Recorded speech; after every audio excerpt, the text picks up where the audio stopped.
ಪಾಪ ನಮ್ಮ ಮುಖ್ಯಮಂತ್ರಿಗಳು ಹೇಳ್ತಾರೆ ರೈತರ ಮಕ್ಕಳು ಅಂತಾರೆ. ಏನು ಮಾಡಿದ್ರು ರೈತರಿಗೆ ಅಂತ ಹೇಳ್ತಾರೆ. ರೈತರಿಗೆ ಸಾಲ ಮನ್ನಾ ಮಾಡಿದ್ದು ನೀವು ಮಾಡಿದ್ರು ಕುಮಾರಸ್ವಾಮಿ ಮಾಡಿದ್ನು. ಇವತ್ತು ಹಲವಾರು ನೀರಾವರಿ ಯೋಜನೆಗಳು ನೆನೆಗುದಿಗೆ ಬಿದ್ದಿತ್ತು. ಆ ಕರ್ನಾಟಕ ರಾಜ್ಯದ ನೀರಾವರಿ ಯೋಜನೆಗಳಿಗೆ ಒಂದು ಶಕ್ತಿ ಕೊಟ್ಟವರು ಯಾರು? ಸನ್ಮಾನ್ಯ ದೇವೇಗೌಡರು ಕೊಟ್ಟಿದ್ದು. ಪ್ರಧಾನಮಂತ್ರಿ ಆದ ಮೊದಲನೇ ಸೈನ್ ಹಾಕಿದ್ದೆ ಕಾಂಗ್ರೆಸ್ ಸರ್ಕಾರದಲ್ಲಿ. ರಸಗೊಬ್ಬರದ ಬೆಲೆ ಏರಿಕೆ ಮಾಡಿದರು ನರಸಿಂಹರಾವ್ ಮನಮೋಹನ್ ಸಿಂಗ್ ಅವರು. ಆ ಬೆಲೆ ಏರಿಕೆಯನ್ನು ಕಡಿತಗೊಳಿಸಿ ರೈತನಿಗೆ ಸಬ್ಸಿಡಿ ಕೊಟ್ಟು ರಸಗೊಬ್ಬರ ಕೊಡ್ತಕ್ಕಂಥ ಮೊದಲನೇ ಸಹಿ ಪ್ರಧಾನಮಂತ್ರಿಯಾಗಿ ದೇವೇಗೌಡರು ಸೈನ್ ಹಾಕಿರ್ತಕ್ಕಂಥದ್ದು. ಯಾವುದೋ 2 ರೂಪಾಯಿನ ಕೊಡೋದಕ್ಕೇನೆ ಒಂದೊಂದು ವರ್ಷ ತಗೋತಾ ಇದ್ದೀರಿ.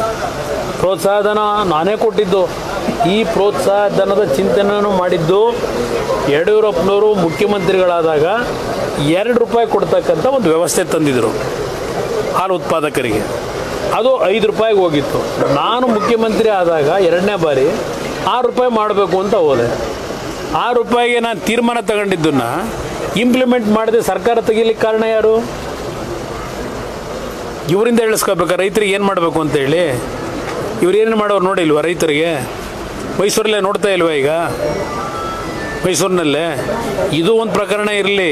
ಈ 15 ಸೈಟಿಂದು ಇವರೊಂದು ಮನೆ ಕಟ್ಟಿದ್ರಲ್ಲ ಡೆಪ್ಟಿ CM ಆಗಿ. ಯಾರ ಜಾಗದಲ್ಲಿ ಮನೆ ಕಟ್ಟಿದ್ರಿ ಸ್ವಾಮಿ? ಅದು ಬೇಕಾದಾಗಲೇ ಮುಖ್ಯಮಂತ್ರಿಗಳಿಗೆ ಕೇಳ್ತೀನಿ. ಯಾರೋ ಒಬ್ಬ ದಲಿತನ CITVನಲ್ಲಿ ಅಲರ್ಟ್ ಆದಂಥ ಗೂಡಾ ಸೈಟ್ನಲ್ಲಿ ಅಕ್ರಮವಾಗಿ ಮನೆ ಕಟ್ಟಿದ್ದಾರೆ ಯಾರು? ಇದು ಒಂದಲ್ಲ, ಮೊನ್ನೆ 15 ಸೈಟ್ ತಗೊಂಡಿರೋದಲ್ಲ ನಿಮ್ಮದು ಸೀರೀಸ್ ಆಫ್ ಇದೆ ಮೈಸೂರಿನಲ್ಲಿ.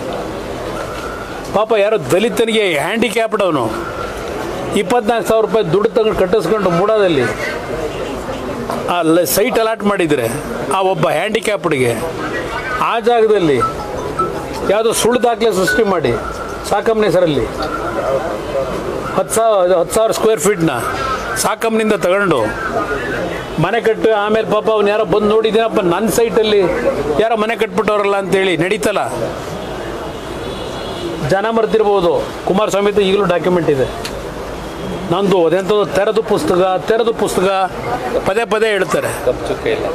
ಅದು ತೆಗೀರಿ.